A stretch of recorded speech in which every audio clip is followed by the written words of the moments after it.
The Girl You Left Behind by Jojo Moyes is a dual timeline historical romance novel which was published in 2012, centered on a portrait painted during World War One that links a French woman in 1916 and a modern day Londoner. Let's indulge into the story of Sophie Lefebvre. Saint Piron, October 1916. I was dreaming of food, crisp baguettes, the flesh of the bread a virginal white, still steaming from the oven, the ripe cheese, its borders creeping towards the edge of the plate, grapes and plums stacked high in bowls, dusky and fragrant, their scent filling the air. I was about to reach out and take one when my sister stopped me. "Get off," I murmured. "I'm hungry." "Sophie, wake up." I could taste the cheese. I was going to have a mouthful of reblochon, smear it on a hunk of what warm bread, then pop a grape into my mouth. I could already taste the intense sweetness, smell the rich aroma. But there it was, my sister's hand on my wrist, stopping me. The plates were disappearing, the scents fading. I reached out to them, but they began to pop like soap bubbles. "Sophie!" "What?" "They have Aurelian." I turned onto my side and blinked. My sister was wearing a cotton bonnet, as I was, to keep warm. Her face, even in the feeble light of her candle, was bleached of color, her eyes wide with shock. "They have Aurelian downstairs." My mind began to clear. From below us came the sound of men shouting, their voices bouncing off the stone courtyard, the hens squawking in their coop. In the thick dark, the air vibrated with some terrible purpose. I sat upright in bed, dragging my gown around me, struggling to light the candle on my bedside table.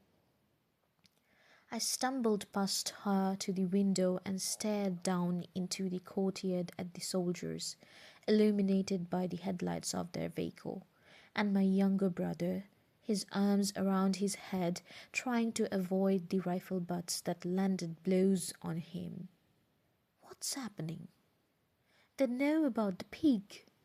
What? Monsieur Sewell must have informed on us.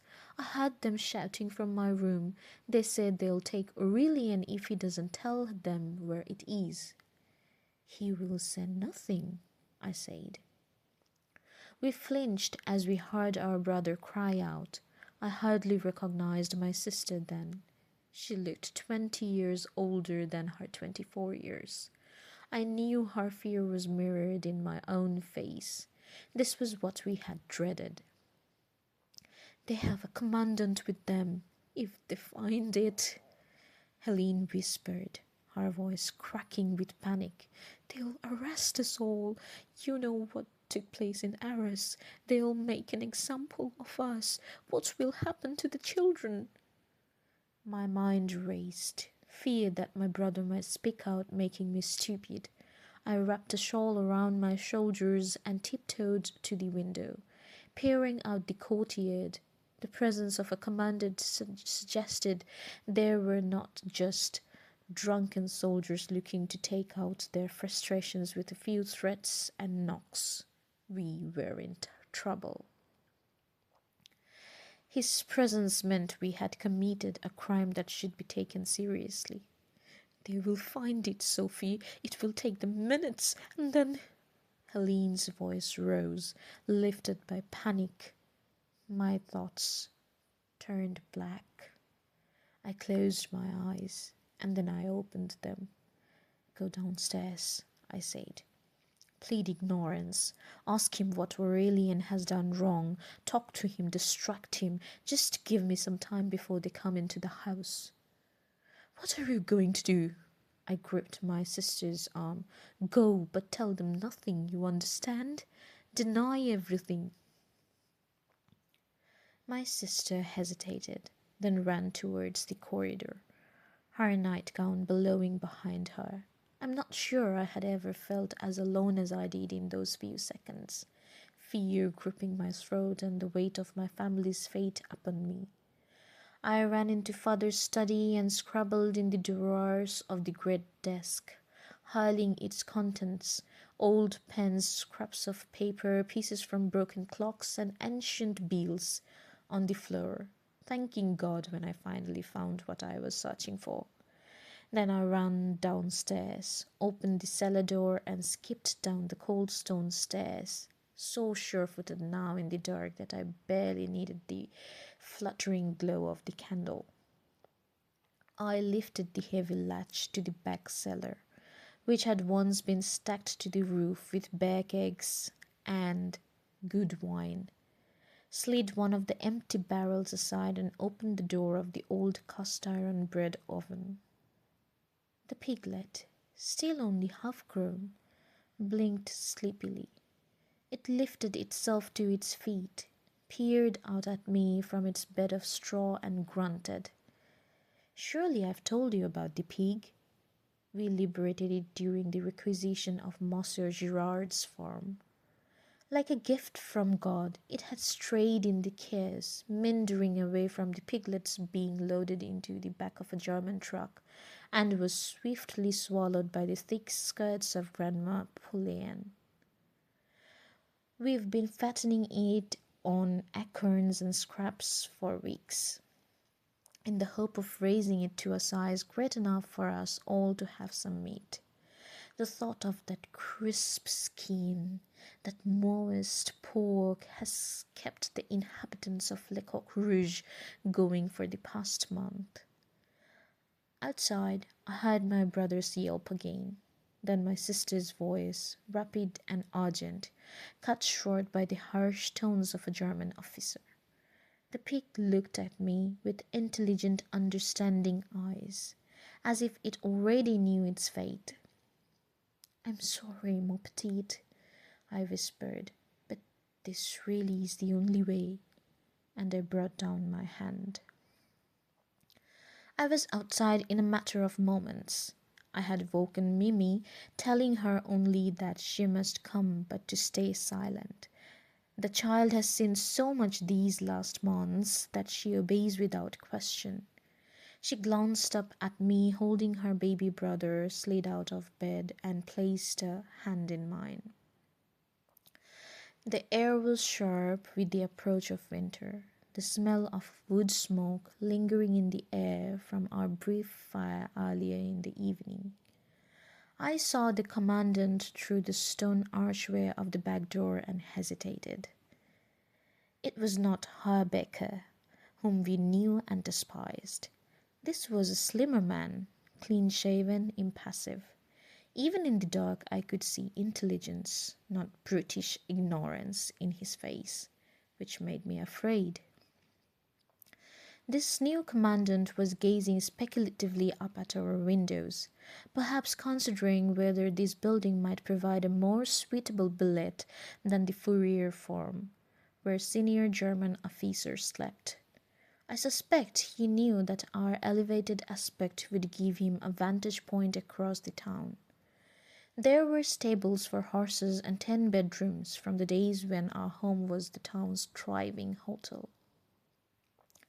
Helene was on the cobbles, shielding Aurelian with her arms. One of his men had raised his rifle, but the commandant lifted his hand. "Stand up," he ordered them. Helene scrambled backwards away from him. I glimpsed her face, taut with fear. I felt Mimi's hand tighten round mine as she saw her mother, and I gave hers a squeeze, even though my heart was in my mouth, and I strode out.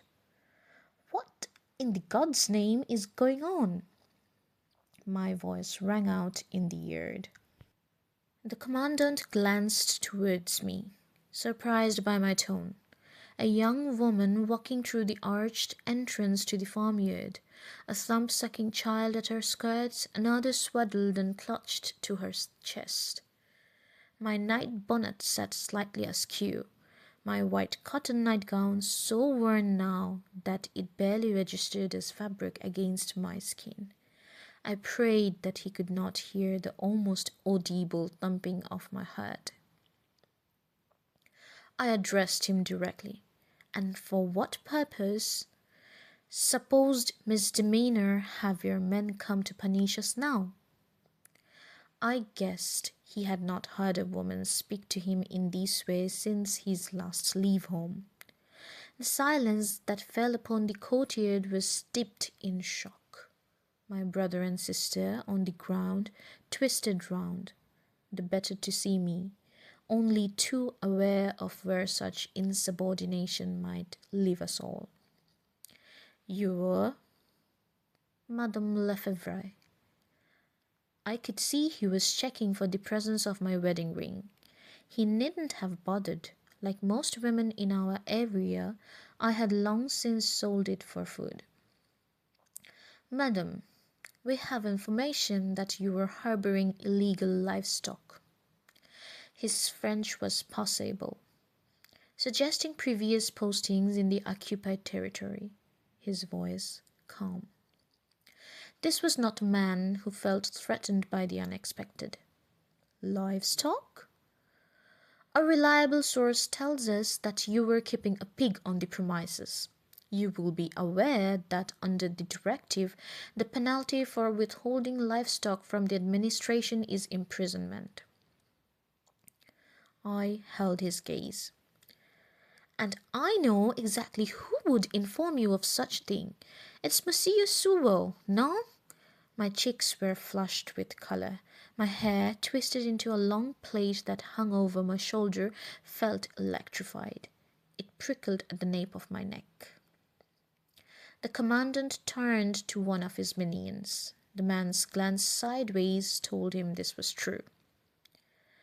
Monsieur Sewell, her commandant, comes here at least twice a month, attempting to persuade us that in the absence of our husbands we are in need of his particular brand of comfort. Because we have chosen not to avail ourselves of his supposed kindness, he repays us with rumours and a threat to our lives. Our authorities would not act unless the source were credible. I would argue, Her Commandant, that this visit suggests otherwise. The look he gave me was impenetrable. He turned on his heel and walked towards the house door. I followed him, half tripping over my skirts in my attempt to keep up. I knew the mere act of speaking so boldly to him might be considered a crime, and yet at that moment I was no longer afraid. Look at us, Commandant. Do we look as though we're feasting on beef, on roast lamb, on fillet of pork? He turned, his eyes flicking towards my bony wrists, just visible at the sleeves of my gown. I had lost 2 inches from my waist in the last year alone. Are we grotesquely plump with the bounty of our hotel? We have 3 hens left of 2 dozen. 3 hens that we have the pleasure of keeping and feeding so that your men might take the eggs. We, meanwhile, live on what German authorities deem to be a diet, decreasing rations of meat and flour, and bread made from gluten bran so poor we would not use it to feed livestock. He was in the back hallway, his heels echoing on the flagstones. He hesitated, then walked through the bar and barked an order. A soldier appeared from nowhere and handed him a lamp. We have no milk to feed our babies. Our children weep with hunger. We become ill from lack of nutrition, and still you come here in the middle of the night to terrify 2 women and brutalize an innocent boy, to beat us and threaten us because you heard a rumor from an immoral man that we were feasting. My hands were shaking. He saw the baby squirm. I realized I was so tense that I was holding it too tightly. I stepped back, adjusted the shawl, crooned to it. Then I lifted my head.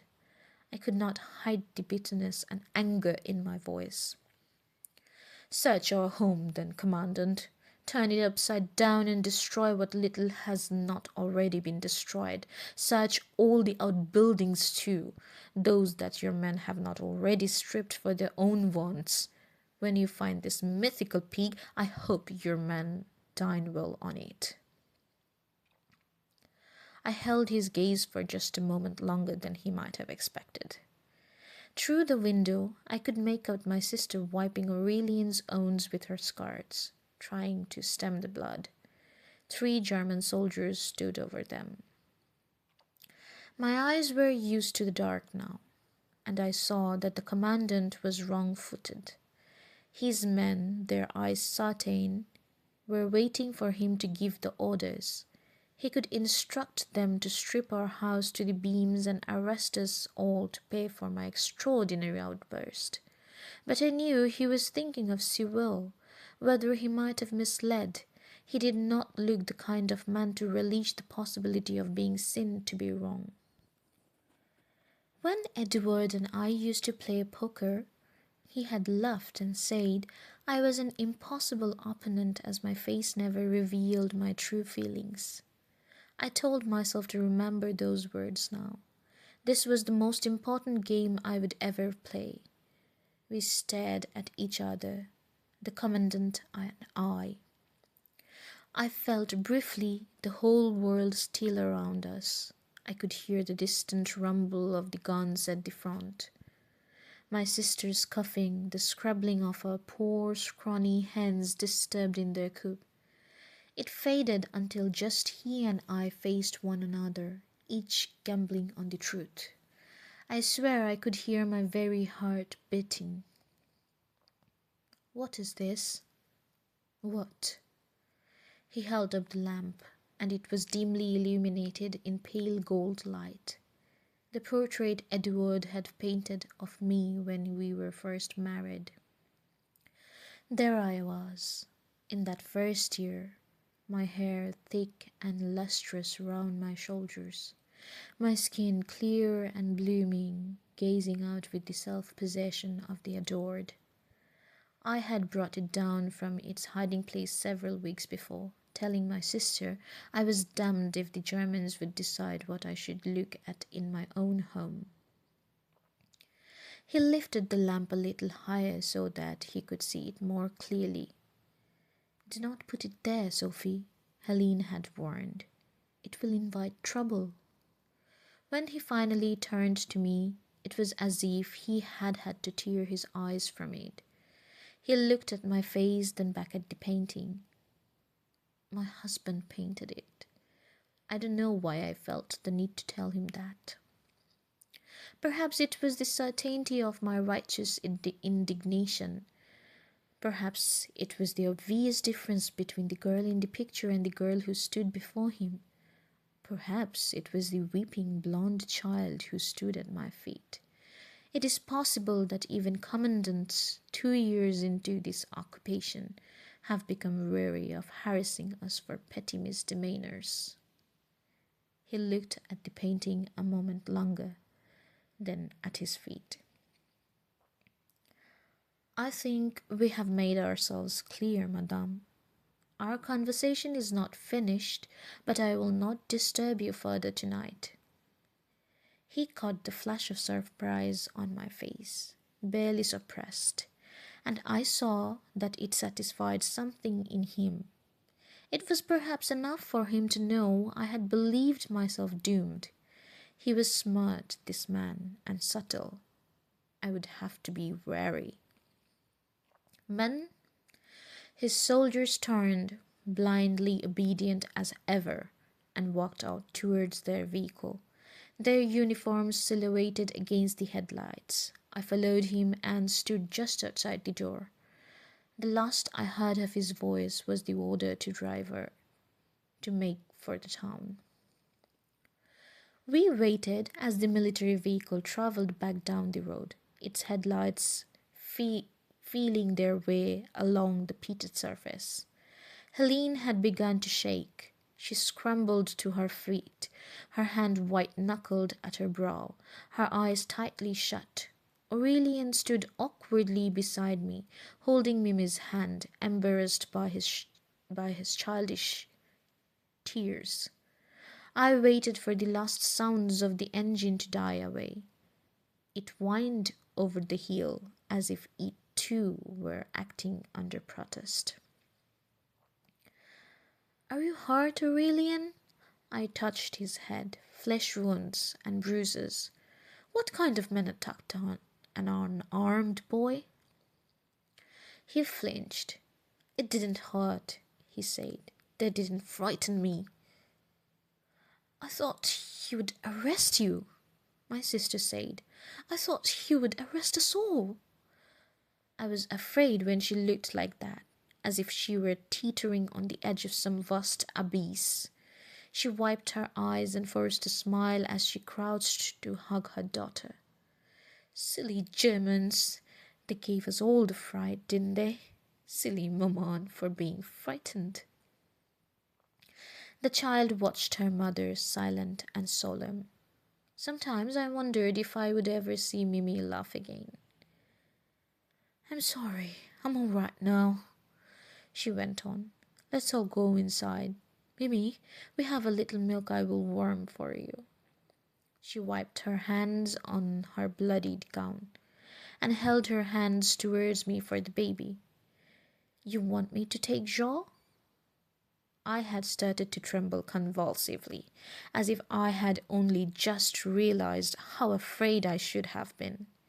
My legs felt watery, their strength seeping into the cobblestones. I felt a desperate urge to sit down. Yes, I said I suppose you should. My sister reached out, then gave a small cry. Nestling in the blankets, swaddled neatly so that it was barely exposed to the night air, was the pink, hairy snout of the piglet. Jo is asleep upstairs, I said. I thrust a hand at the wall to keep myself upright.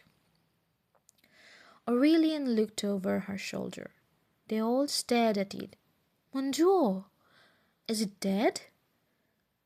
Chloroformed. I remembered Papa had a bottle in his study from his butterfly collecting days. I think it will wake up, but we're going to have to find somewhere else to keep it for when they return.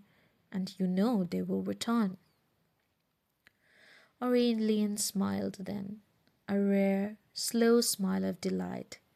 Helene stooped to show Mimi the comatose little pig, and they grinned. Helene kept touching its snout, clamping a hand over her face, as if she couldn't believe what she was holding. You held the pig before them. They came here and you held it out in front of their noses, and then you told them off for coming here. Her voice was incredulous. In front of their snouts, said Aurelian, who seemed suddenly to have recovered some of his swagger. Ha! You held it in front of their snouts. I sat down on the cobbles and began to laugh. I laughed until my skin grew chilled and I didn't know whether I was laughing or weeping. My brother, perhaps afraid I was becoming hysterical, took my hand and rested against me. He was 14, sometimes bristling like a man, sometimes childlike in his need for reassurance. Helene was still deep in thought. If I had known, she said. How did you become so brave, Sophie? My little sister, who made you like this? You were a mouse when we were children, a mouse. I wasn't sure I knew the answer. And then, as we finally walked back into the house, as Helene busied herself with the milk pan and Aurelian began to wash his poor, battered face, I stood before the portrait. That girl, the girl Edward had married, looked back with an expression I no longer recognized. He had seen it in me long before anyone else did. It speaks of knowledge, that smile of satisfaction gained and given. It speaks of pride. When his Parisian friends had found his love of me, a shop girl, inexplicable, he had just smiled because he could already see this in me. I never knew if he understood that it was only there because of him. I stood and gazed at her, and for a few seconds I remembered how it had felt to be that girl, free of hunger, of fear, consumed only by idle thoughts of what private moments I might spend with Edward. She reminded me that the world is capable of beauty and that there were once things, art, joy, love, that filled my world instead of fear and nettle soup and curfews. I saw him in my expression, and then I realized what I had just done. He had reminded me of my own strength, of how much I had left in me with which to fight. When you return, Edward, I swear I will once again be the girl you painted.